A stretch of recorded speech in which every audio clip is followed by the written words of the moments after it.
हाँ जी, क्या हाल चाल। चलो बहुत बढ़िया, एक बार फिर आप सभी के सामने हाजिर हो चुका हूं। 11 मिनट 4 कॉन्सेप्ट, आज हमारा डे नंबर 3 है। आज हम पहली वीडियो जो आपके सामने 10 से 11 मिनट के आने वाली है, इसमें से एक क्वेश्चन इस बार के अटेम्प्ट में जरूर बनेगा। तो इस वीडियो को बहुत ध्यान से सुनना, और वो वीडियो हमारी है कैपिटल गेन की। अब बहुत सारे बच्चों को डाउट है, सर एक बार कैपिटल गेन की वीडियो डाल दो 10 से 11 मिनट के अंदर, ताकि हम पूरा का पूरा वो कैलकुलेशन वाला पार्ट हमें समझा दो, क्योंकि उसमें से कंफर्म क्वेश्चन बनने के चांस है। तो सारे के सारे बच्चे इस 10 मिनट की वीडियो को बहुत ध्यान से सुनना। अब पहली बात तो ये समझ लो, जब भी तुम्हारे एग्जाम में इस बार कैपिटल गेन में क्वेश्चन बनेगा ना, वो 3 में से एक कैटेगरी में क्वेश्चन बनेगा। पहली कैटेगरी कौन सी होगी? या तो आपने कैपिटल एसेट ट्रांसफर की होगी 23 जुलाई 2024 से पहले, एंड परचेज भी जो आपने की होगी वो 23 जुलाई 2024 से पहले की होगी। मतलब परचेज एंड सेल अगर दोनों की दोनों 23 जुलाई 24 से पहले हैं तो पहला केस बनेगा। दूसरा केस क्या बनेगा? आपने कैपिटल एसेट जो है वो परचेज की है 23 जुलाई 24 से पहले, बट ट्रांसफर जो आपने की है वो 23 जुलाई 2024 या उसके बाद आपने ट्रांसफर किया, तो वो सेकंड केस बनेगा। तीसरा केस यह बनेगा कि अगर आपने कैपिटल एसेट परचेज की है 23 जुलाई 2024 या उसके बाद, एंड सेल भी जो आपने की है वो 23 जुलाई 2024 या उसके बाद की है, यह तीसरा केस बनेगा। तो क्वेश्चन ना बहुत ध्यान से पढ़ना, चेक करना कि वो कौन सी कैटेगरी में कवर हो रहा है। मैं लास्ट टाइम बोलने जा रहा हूं, परचेज एंड सेल अगर दोनों 23 जुलाई 24 से पहले हैं तो केस नंबर 1 है। परचेज पहले है, ट्रांसफर आपने 23 जुलाई 2024 या उसके बाद की है, तो सेकंड केस है। तीसरा केस है कि परचेज एंड सेल दोनों के दोनों 23 जुलाई 2024 या उसके बाद हैं, तो तीसरा केस है। पहले हम पहले केस की बात करते हैं। अगर मैं पहले केस में कवर होता हूं तो शॉर्ट टर्म कैपिटल एसेट है और लॉन्ग टर्म कैपिटल एसेट है, उसके कैपिटल गेन निकालने का तरीका अलग है।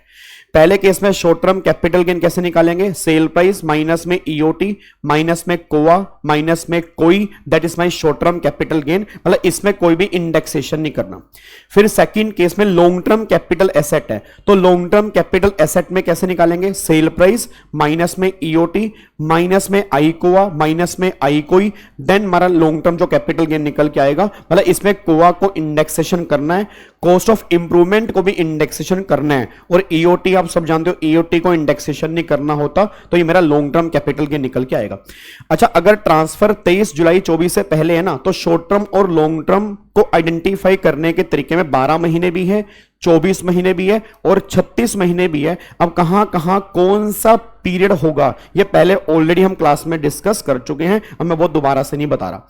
फिर बच्चा कहता है सर अगर ट्रांसफर मान लो मैंने बाद में की है और खरीदा मैंने पहला था, उस केस में क्या होगा? भाई मान लो मैंने कोई एसेट खरीदी है 23 जुलाई 24 से पहले, बट बेची मैंने जो है वो 23 जुलाई 2024 या उसके बाद बेची है, उस केस में क्या फर्क आएगा? सबसे पहला फर्क क्या आएगा कि अब 36 महीने की लिमिट खत्म हो जाएगी, 12 महीने या 24 महीने के बेस पर हम आइडेंटिफाई करेंगे कि वो मेरी शॉर्ट टर्म है या लॉन्ग टर्म है। पहला फर्क तो ये आएगा।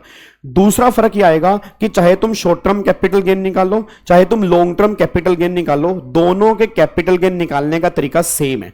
सेम का मतलब क्या है? अब कोई भी इंडेक्सेशन हमें नहीं देनी, चाहे वो लॉन्ग टर्म कैपिटल गेन ही क्यों ना हो। यार गाबा सर कैसे बेकार की बात कर रहे हो, ऐसी बातें आप हमसे मत किया करो। आपने हमें कहा था लॉन्ग टर्म वाले केस में इंडेक्सेशन है, लैंड बिल्डिंग वाले केस में है, बट अभी नहीं है। अभी नहीं है, कंप्यूटेशन के टाइम पर नहीं है। जब तुम कैपिटल गेन कंप्यूट करोगे तो दोनों के सेम तरीके से निकलेंगे, सेल प्राइस माइनस में ईओटी माइनस में कोआ माइनस में कोई, ये मेरा शॉर्ट टर्म कैपिटल गेन आएगा, और इसी तरीके से मेरा लॉन्ग टर्म कैपिटल गेन निकलेगा। अब गवर्नमेंट कहती है जो शॉर्ट टर्म कैपिटल गेन है ना, अगर ये normal short term capital gain है, 111A वाला नहीं है, क्योंकि 111A वाले केस में नॉर्मली शेयर्स कवर होते हैं। अगर ये 111A वाला नहीं है तो इस पे लगेगा स्लैब रेट। इस पे क्या लगेगा? Slab rate. मतलब जो भी इसके रिस्पेक्टिव रेट्स होंगे वो rate normal short term capital gain पे लग जाएगा, ये बात ध्यान दो। बट अगर तेरा लॉन्ग टर्म कैपिटल गेन है तो लॉन्ग टर्म कैपिटल गेन अगर वो 112A वाला नहीं है, सर 112A वाला कौन सा होता है? उसमें शेयर्स कवर होते हैं, याद है वो 1,25,000 तक एग्जाम्प्ट है, फिर 1,25,000 के बाद वो 10% टैक्सेबल और कुछ केस में 12.5% टैक्सेबल, वो 112A है। तो अगर तुम्हारा वो 112 नहीं है तो 112 लगेगा। तो अभी हम जो बात कर रहे हैं वो 112 की कर रहे हैं, ये बात ध्यान देना।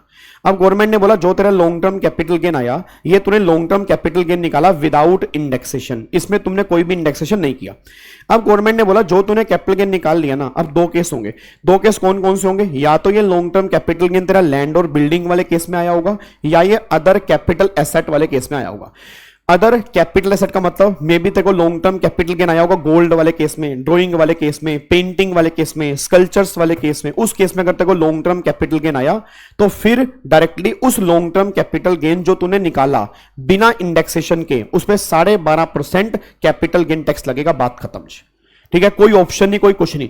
बट अगर वो ट्रांसफर तूने की है लैंड और बिल्डिंग, तो लैंड बिल्डिंग वाले केस में भी दो केस निकल के आते हैं कि तू अगर रेजिडेंट इंडिविजुअल है या रेजिडेंट एचयूएफ है, तेरा केस अलग है। और अगर तू रेजिडेंट इंडिविजुअल एचयूएफ नहीं है, मान ले तू नॉन रेजिडेंट है या तू कंपनी है या तू पार्टनरशिप फर्म है, तो अगर तू नॉन रेजिडेंट है या कंपनी है या पार्टनरशिप फर्म, मतलब अगर तू रेजिडेंट इंडिविजुअल एचयूएफ वाली कैटेगरी में कवर नहीं है, तो उस केस में गवर्नमेंट कहती है जो भी लॉन्ग टर्म कैपिटल गेन है विदाउट इंडेक्सेशन जो तूने गेन निकाला 12.5% इस पे टैक्स लगा दे।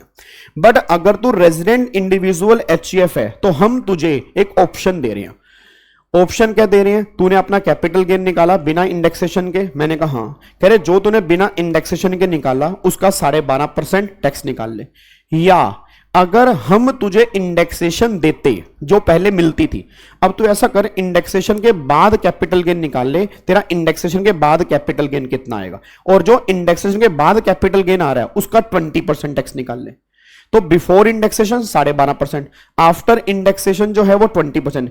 जो इनमें से लेस वाला टैक्स होगा ना, उतना टैक्स तू हमें पे कर दे। और बता तू चाहता क्या भाई? हम ये ऑप्शन दे रहे हैं, तुझे ऑप्शन दे रहे हैं, बट ये ऑप्शन तब मिलेगा अगर तूने खरीदी एसेट पहले है और ट्रांसफर तूने 23 जुलाई 24 है उसके बाद किया। बस ये पर ध्यान दो। तो वही बात अगर आप चेक करोगे तुम्हारे सामने यहां पे देखो लिखी हुई है कि लैंड बिल्डिंग वाले केस में गवर्नमेंट ने यहां पर रेजिडेंट इंडिविजुअल में आपका ऑप्शन मिलेगा, अदर एसएससी में ऑप्शन नहीं मिलेगा, और अदर कैपिटल एसेट वाले केस में भी ऑप्शन नहीं मिलेगा। ये सारे पॉइंट्स यहां पे निकल के आते हैं। फिर तीसरा केस ये बनता है सर अगर मैंने खरीदी भी बाद में है और बेची भी बाद में है तो फिर तो क्लेश ही खत्म हो गया। चाहे शॉर्ट टर्म हो चाहे लॉन्ग टर्म हो, कैपिटल गेन बिना इंडेक्सेशन के ही निकलेगा। और फिर जो भी कैपिटल गेन होगा, चाहे तू रेजिडेंट है, नॉन रेजिडेंट है, लैंड बिल्डिंग है, अदर है, सभी पे 12.5% ही लगेगा। वहां पे कोई ऑप्शन नहीं मिलेगा। तो थर्ड कैटेगरी वाले केस में कोई भी ऑप्शन अवेलेबल नहीं है, जो गेन है वो 12.5% है। आई होप आपको मेरी बात समझ में आ गई होगी। मैं दोबारा कह रहा हूं, इस बार इसमें से कंफर्म क्वेश्चन बनेगा, तो बहुत ध्यान से क्वेश्चन बनना। ये 3 कैटेगरी लास्ट टाइम फिर दोबारा से रिकॉल कराऊंगा, क्योंकि मुझे पता है इस बार के एग्जाम के लिए कितना इंपॉर्टेंट है। फर्स्ट कैटेगरी परचेज आपने पहले किया, ट्रांसफर आपने पहले किया। First category short term without indexation, long term indexation करना पड़ेगा। इंडेक्सेशन के बाद 20% लगेगा और शॉर्ट टर्म में स्लैब रेट लगेगा। अगर वो 111 वाला है तो फिर 111 का रेट लगेगा। 111 और 112 इससे अगली वीडियो के अंदर मैं तुम्हें रिवाइज करवा दूंगा, तुम टेंशन बिल्कुल मत लो। सेकंड कैटेगरी परचेज आपने पहले किया, ट्रांसफर आपने बाद में किया। सेकंड कैटेगरी तो कैपिटल गेन निकालने का तरीका सेम है, चाहे शॉर्ट टर्म हो चाहे लॉन्ग टर्म हो, बिना इंडेक्सेशन के ही तुम्हें गेन निकालने हैं। फिर जब तुम टैक्स निकालोगे तब बस ये बता देना कि भाई अगर ये लॉन्ग टर्म कैपिटल गेन है, क्या वो लैंड बिल्डिंग पर है या वो अदर्स पे है। अगर वो अदर्स पे है तो 12.5%। अगर वो लैंड बिल्डिंग में है तो दो केस हैं, या तो रेजिडेंट इंडिविजुअल एचयूएफ है या अदर एसएससी है। अगर अदर एसएससी है तो 12.5%। अगर रेजिडेंट इंडिविजुअल या एचयूएफ है उस केस में 12.5% उस कैपिटल गेन का, या इंडेक्सेशन के बाद जो तुम्हारा गेन आ रहा है उस पे 20%। इनमें से जो भी लेस टैक्स होगा वो तेरे को देना पड़ेगा। और अगर थर्ड कैटेगरी में कवर है कि खरीदा भी बाद में और बेचा भी बाद में, तो जो मर्जी हो हर केस में 12.5% टैक्स एप्लीकेबल होगा। ये सारी बातें आपके निकल के आती हैं। आई होप आपको मेरी बात समझ में आती होगी। अच्छा, अब एक बच्चा कहता है सर एक बात ये बता दो, जो ये लॉन्ग टर्म शॉर्ट टर्म आपने बोला कि ये 12 महीने 24 महीने 36 महीने, ये क्या फंड है? ये मेरे बच्चे ये फंड है। याद करो मैंने क्लास में कहा था कि अगर आपने कैपिटल एसेट ट्रांसफर की है 23 जुलाई 24 से पहले, तो शॉर्ट टर्म और लॉन्ग टर्म देखने के लिए हम 12 महीने की लिमिट चेक करते थे। याद है 4 केस में, listed security, units of UTI, equity rented fund और जीरो कूपन बॉन्ड। तो पहले 4 महीने था, सॉरी इन 4 में पहले 12 महीने था। अब भी 12 महीने इसमें कोई चेंज नहीं आया। फिर एक दूसरा फिर था लैंड और बिल्डिंग वाले केस में और अनलिस्टेड कंपनी के शेयर्स वाले केस में, पहले 24 महीने था, अब भी 24 महीने है। बट बाकी सब कैपिटल एसेट में पहले 36 महीने था। जैसे मान लो गोल्ड है, ड्राइंग है, पेंटिंग है, उन सब में 36 महीने था। अब गवर्नमेंट कह रही है वो 36 महीने की लिमिट खत्म हो चुकी है, अब यहां पे 24 महीने की लिमिट आ चुकी है।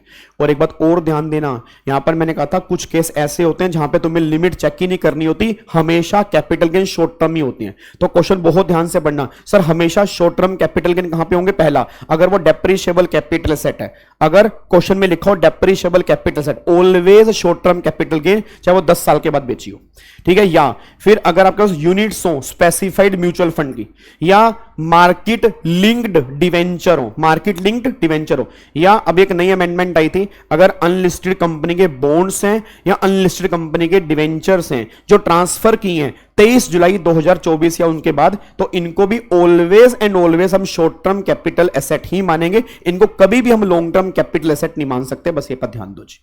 आप एक बार चेक करो, बहुत बढ़िया डायग्राम हमने रिवीजन क्लास के अंदर बनाया है, रेगुलर बैच के अंदर भी बनाया है। आई होप ये 10 मिनट की वीडियो से आपको और अच्छे से क्लैरिटी मिल गई होगी। आज के 3 वीडियो में अगली वीडियो जो होगी मेरी 111A और 112A के ऊपर होगी, और फिर उसी में 50C जो बहुत इंपॉर्टेंट है, 50C की बात भी डिस्कस करूंगा। और एक बहुत इंपॉर्टेंट सेक्शन जो इस बार के पेपर के अंदर जरूरी है, सेक्शन 51 एडवांस मनी फॉरफिटेड वाला, वो भी डिस्कस करूंगा कैपिटल गेन का। तो आज की 3 वीडियो पूरी डिवोटेड होने वाली है कैपिटल गेन पे। कंफर्म इस बार मुझे उम्मीद है 8 से 10 नंबर का पेपर जो है वो कैपिटल गेन में से बनेगा, तो बहुत ध्यान से इसको देख लेना। थैंक यू सो मच, जय हिंद, God bless you, love you all, bye bye.